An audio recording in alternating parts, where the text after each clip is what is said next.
আসসালামু আলাইকুম।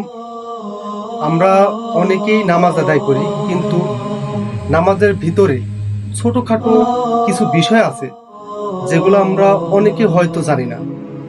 আজকে দুইটা বিষয় সম্পর্কে আলোচনা করব।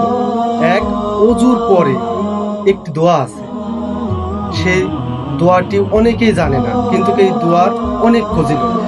দোয়াটি হচ্ছে আশহাদু আল্লা ইলাহা ইল্লাল্লাহু ওয়াহদাহু লা শারীকা লাহু ওয়া আশহাদু আন্না মুহাম্মাদান আবদুহু ওয়া রাসূলুহু সাল্লাল্লাহু আলাইহি ওয়াসাল্লাম। যদি কোনো ব্যক্তি এই দোয়াটি পাঠ করে ওযুর পরে, তাহলে তার পিছনের জিন্দেগীর সমস্ত গুনাহ খাতা আল্লাহ মাফ করে দেয়।